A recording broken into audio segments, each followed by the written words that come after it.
sednici održanoj 7. novembra 2015. godine da nagradu za najbolju ljubavnu pesmu 2015. godine dodeli pesmi Voda Tanje Kragujević, pesnikinje iz Zemuna. Odluka je doneta jednoglasno. Prema propozicijama, u konkurenciji su bile sve pesme ljubavne tematike, objavljene u periodici i u posebnim knjigama između dve dodele nagrada od 17. novembra 2014. do 7. novembra 2015. godine.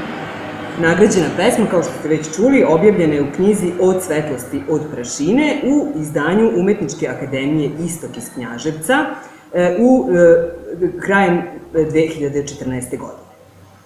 Tanja Kragujević rođena je u Senti 1946. godine i do sada je objavila 20 pesničkih knjiga. Dobitnica je brojnih književnih nagrada i priznanja, među kojima su Brankova nagrada još 1966. godine, dakle za prvu pesničku knjigu, potom nagrada Đura Jakšić 1993. godine, nagrada Milica Stojadinović-Crpkinja 2009. godine, Pečat Varoši Sremsko-Karlovačke 2012. godine, Rade Tomić 2014. godine, kao i nagrade Milan Bogdanović za književnu kritiku. Pesme su i zastupljene u više desetina zbornika i antologija savremene poezije u zemlji i inostranstvu. Tanja Kragujević, videli smo, rođena Senčanka, živi u Zemunu.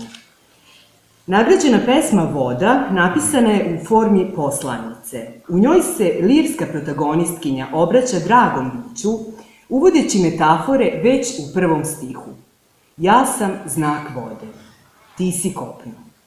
Ostajući dosledna kratkim iskazima i slikama koje se nadovezuju jedna na drugu, pesnikinja ispisuje fragmente ljubavnog govora u kom se žensko ja otvara za niz telesnih ispoljavanja ljubavi.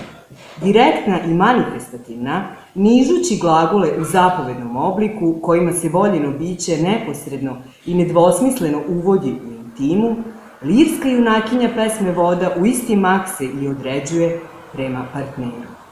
Uđi, jer sva sam unutra, okean, voda, zaplovi, ma kojim pravcem, jer svuca, kaže pesnikinja. Ženska priroda je dakle zavodljiva, fluktuirajuća, sve prožimajuća, sušastvena, ali i nestalna, ona koja se neprestano ukida i rađa kao nova u dinamici ljubavnog govora.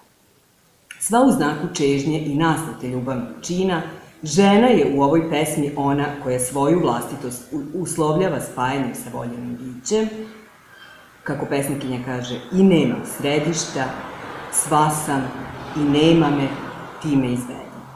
Njeno pevanje u ljubavi je sinonim nje same, zalog postojanja, njena mera stvari i prostora.